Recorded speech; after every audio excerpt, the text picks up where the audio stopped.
Today I'm going to be beheading succulents. Now, some of you may wonder what on earth am I on about, but there are perfectly good reasons for beheading plants. Before we start, I would like to point you to the direction of our website, just in case you're having trouble understanding me or you don't like my accent. So what I'm about to say, I've also written down in a blog post on succulentgrowingtips.com.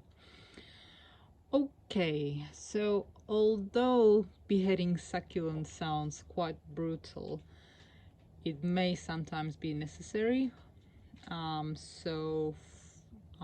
are a few reasons why you might like to behead your plant. Now, the reason number one is to spur new growth. So when you cut a plant, so I'll show you on this Graptocedum, I think it is.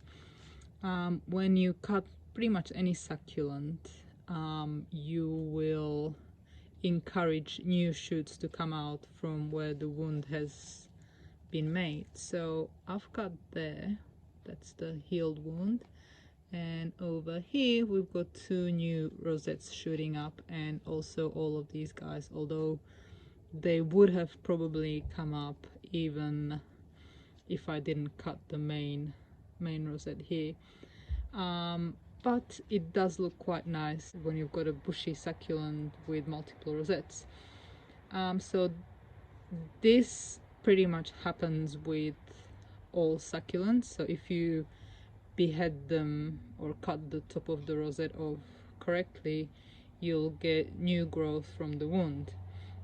So that brings us to reason number two, which is beheading succulents that are really hard to propagate. So for instance, this Romeo usually grows as a solitary rosette.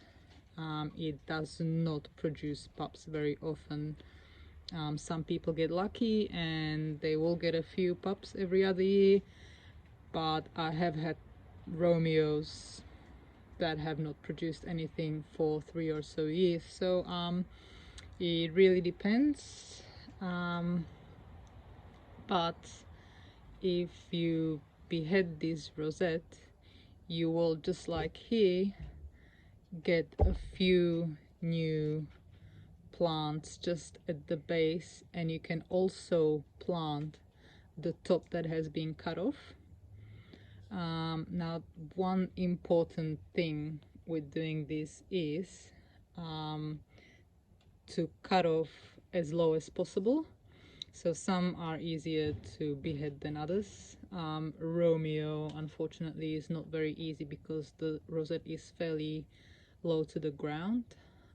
So you have to make sure to cut at the lowest possible point, but also to leave some roots at the bottom. I will later show you how to do this, but not on this plant. If the cut is made too high up, the whole of the top can pretty much fall apart into just leaves. So if you're not quite sure what you're doing and you've got a rare plant, then I would recommend not to behead your succulent. It can well end in disaster, and you can kill and destroy pretty much the whole plant. So the top will fall apart, and then you also risk the bottom rotting. Like, there's no 100% guarantee that if you behead your succulent, the whole thing will survive and you'll get new plants. But in most cases, the new plants will start growing. So I will show you how to behead a succulent, low-growing succulent like this later on. Okay, so the reason number three is to correct growth on stretched succulents. So succulents will stretch for a variety of reasons. This particular one was given to me by a friend who's put it in her lounge, and as a result it has grown tall looking for the sun. A lot of echeverias and other rosette type succulents are not meant to be indoor plants. They need a little bit of sun to grow like this, which is what it should look like. So you can still kind of save this plant.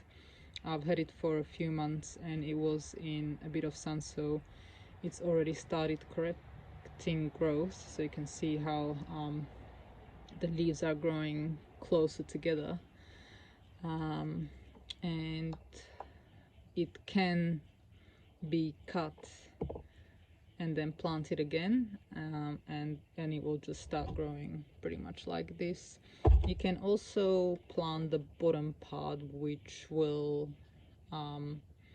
shoot some new little pups out as well in time.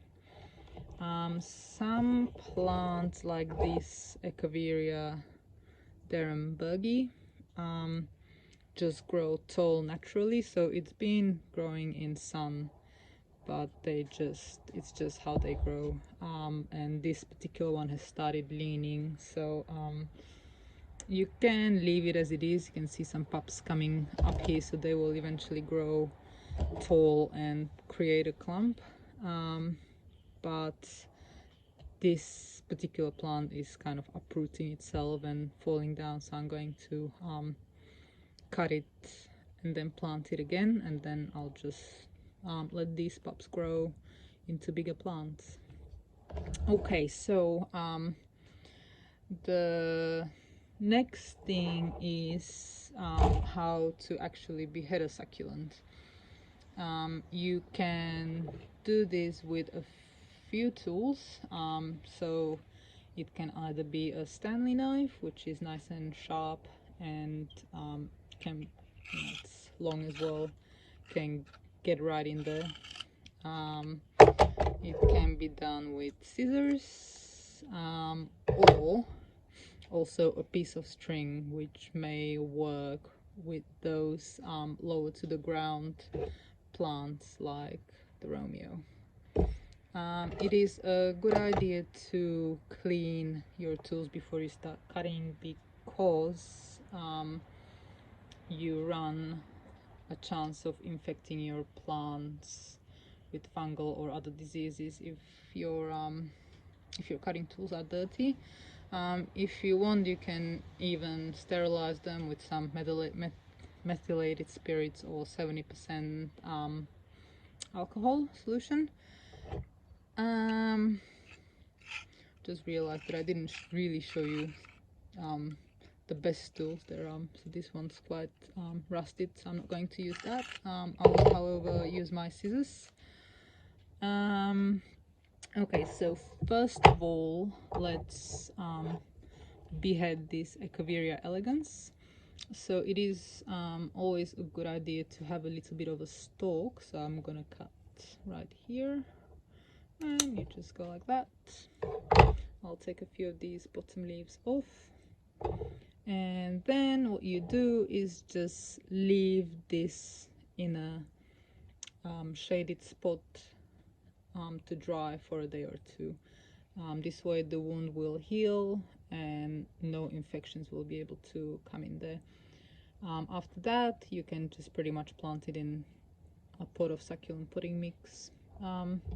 And for this bit here, just stick it in a pot and wait and see. Sometimes these bottom parts can die off, but most of the time you will be able to grow new pups from this stalk. Right, so I'll put this down the side here. So this Echeveria will get the same treatment. I will just cut here. I don't need to leave any leaves because there are pups here already, so they will grow.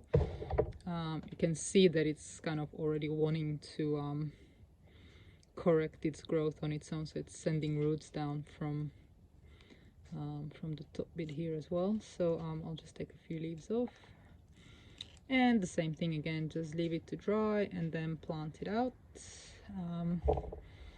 And if the roots in this pot have reached all around the pot and it's you know, it's quite tight in there, you can repot it into a bigger pot with fresh potting mix, which will spur new growth. It will just help these little babies here along. Okay, and now the string method. So this Echeveria fabiola has been eaten by something or other, and so I just want to cut this ugly top bit off and hope that I will get some new plants, and in time these damaged leaves will just grow out. Okay, so this plant is also slightly difficult because it does not have much of a stalk. The string, also the Stanley knife is quite good for this because you can just get in the right in the middle, but we'll do it with the string. So as I said, it's really important that you leave a few leaves down the bottom, so just go round and round. The string has to be quite thin. I'm using bricklaying line because it's quite strong. If you have a thick string, it might not just quite get right in there and just damage a lot of leaves. A fishing line, if you have it, is a really good tool to use. Okay, and here we go. So we've got this bit here, so it's all intact. You can take a few of these guys off, just the ones that are kind of falling away anyway. You can also try and grow new plants from leaves, so you can just pop them aside. Alright, so we've got this rosette, and in time all of these damaged leaves will eventually grow out into the bottom where you can't see them. So that can go here with my other little rosettes that need to dry. And this bit, can just take these ones that were damaged in the process. Also take the dead leaves off, because that's where the mealy bugs like to hide. Take all of that off and then just leave that as well. Alright, so that is how you behead succulents. I hope you found this video useful, and thank you for watching.